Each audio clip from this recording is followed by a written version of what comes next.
अस्सलाम वालेकुम दोस्तों, कैसे हैं आप। मेरा नाम फ़रहान है। उम्मीद करता हूँ आप सब ठीक ठाक होंगे। क्लिक पर स्काई के इस न्यू वीडियो में वेलकम करता हूँ जिसका नाम है 3 mistakes about mobile phones batteries.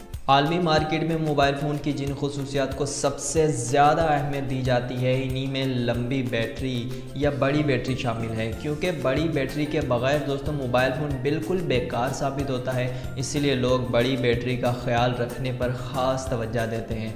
ये एक अच्छी आदत है और इस चक्कर में कई एक बातें ऐसी भी मशहूर हो चुकी हैं जिनका हकीकत के साथ दूर दूर तक कोई वास्ता भी नहीं है। तो वो 3 गलतफहमियाँ कौन सी हैं, मज़ीद जानने के लिए आप ये वीडियो देखते रहिए।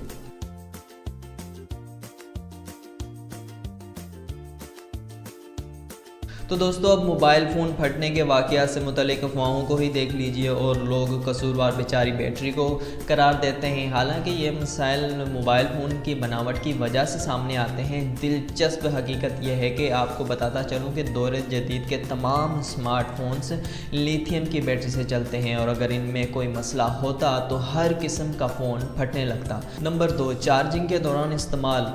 इसी तरह दोस्तों चार्जिंग के दौरान मोबाइल फ़ोन को हाथ लगाने से भी परहेज़ का मशवरा दिया जाता है, जैसा कि वो स्मार्टफोन ना हो बल्कि बिजली का खंभा हो जिस पर ख़तरा 440 वाट का लिखा हुआ है।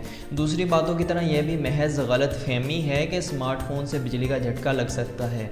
अब इससे कुछ रोज़ पहले आपने पढ़ा होगा कि मोबाइल फ़ोन चार्ज करते हुए एक शख्स हलाक हो गया और यह इस जैसे दीगर वाक़या दरअसल ख़राब चार्जर या फिर ऐसी जगह मोबाइल फ़ोन चार्ज करने की कोशिश में पेश आते हैं जहां बिजली पकड़ने वाली चीज़ें मौजूद होती हैं।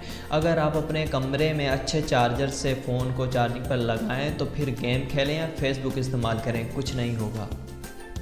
तो दोस्तों आखिर में बात करते हैं वाईफाई और जीपीएस के बारे में। तो एक और बात मशहूर है कि वाईफाई को सर्च करने या जीपीएस की मदद से जगह बताने वाली ऐप्स बहुत ज़्यादा बैटरी पीती हैं।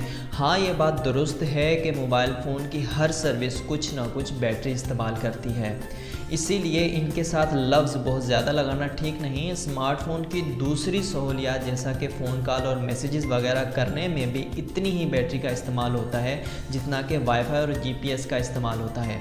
इसलिए जब कभी आपको मौजूदा जगह या मंजिल के बारे में मालूम करना हो तो बिला झिझक लोकेशन सर्विस आप इस्तेमाल कर सकते हैं। तो दोस्तों ये थी मेरी आज की वीडियो। उम्मीद करता हूँ आप लोगों को पसंद आई होगी। अगर थोड़ी सी भी पसंद आई है तो दोस्तों जाने से पहले मेरी वीडियो को लाइक करने के बाद नीचे कमेंट्स बॉक्स में अपनी कीमती राय का इजहार ज़रूर करते जाएं और मुझे बताएं कि ये वीडियो कितनी पसंद आई है। अगर आपने अभी तक मेरे चैनल को सब्सक्राइब नहीं किया है तो जल्दी से सब्सक्राइब कर लें ताकि आपको मिल सके मेरी हर नई आने वाली वीडियो सबसे पहले। दुआओं में याद रखिएगा। अब तक के लिए इतना ही, मिलते हैं जल्द ही एक और न्यू वीडियो के साथ। अल्लाह हाफिज़। पाकिस्तान जिंदाबाद।